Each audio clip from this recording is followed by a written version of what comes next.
আমরা নেপাল থেকে 40 মেগাওয়াট বিদ্যুৎ আমদানি করতে পারবো ভারতের উপর দিয়ে। তো অনেক অগ্রগতি আছে।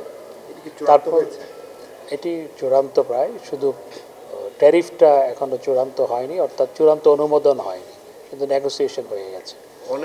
ভিসা নিয়ে কোনো আলাপ হয়েছে? আমরা ভিসা রেজিমটাকে সহজ করা নিয়ে আলোচনা করেছি। আরেকটি বিষয় হচ্ছে সীমান্তে যে মাঝে মধ্যে অ্যাট্রোসিটিস হয়, সীমান্ত হত্যা হয়, সেটি নিয়েও বিস্তারিত আলোচনা হয়েছে। নন লিথাল উইপন ব্যবহার করার উপর আমরা গুরুত্ব আরোপ করেছি এবং তিনি জানিয়েছেন যে তাদের বর্ডার সিকিউরিটি গার্ডকে তারা নির্দেশনা দিয়েছেন এবং তারা সেটি অনুসরণও করে যে নন লিথাল উইপন ব্যবহার করা। কিন্তু অনেক ক্লোজ প্রক্সিমিটিতে যখন নন লিথাল উইপন ব্যবহার করা হয় সেটি তখন লিথাল হয়ে যায়, সেই জন্য অনেক সময় ক্যাজুয়ালিটি হয়। তো এই বিষয়টিও তাদের আন্তরিকতার কোনো অভাব নেই। তো এটি নিয়ে আমরা দুই দেশের সীমান্তরক্ষীরা সরকারি লেভেলে, রাজনৈতিক লেভেলে এ বিষয়ে আন্তরিকতার কোনো ঘাটতি নেই, যাতে সেখানে জিরো ক্যাজুয়ালিটি হয় এবং অন দ্য গ্রাউন্ড লেভেল সীমান্তরক্ষীদেরকেও সেই মেসেজ দেওয়া হয়েছে।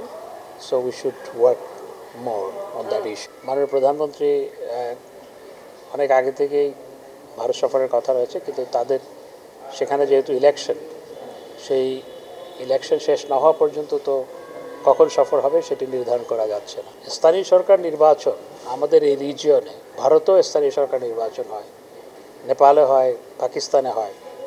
সেই হিসেবে আমাদের নির্বাচনের সহিংসতা অনেক কম। টুকটাক যে হয়নি সেটি নয়, কিছু কিছু ঘটনা ঘটেছে, কিন্তু comparatively compare to other elections and compare to the elections in the region, আমাদের এখানে সহিংসতা অনেক কম হয়েছে।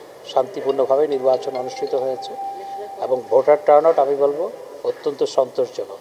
যেখানে বিএনপি বর্জন করেছে এবং ভোটারদেরকে ভোট কেন্দ্রে যাওয়ার জন্য বারণ করেছে, সেই বারণ তো তাদের প্রার্থীরাও শুনে নাই। তাদের প্রার্থীরাও ইলেকশন করেছে, তাদের প্রার্থীরা যেহেতু ইলেকশন করেছে তাদের ভোটাররাও ভোট দিয়েছে। সুতরাং যেই নির্বাচন হয়েছে এবং নির্বাচনে যেভাবে ভোটার টার্নআউট, দিস ইজ স্যাটিসফ্যাক্টরি।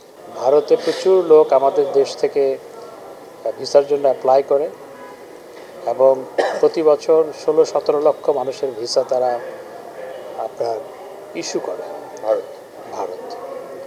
এবং ভারতের বাংলাদেশের হাই কমিশন এবং হাই কমিশন অফিসগুলো highest visa issuing offices in the world for India.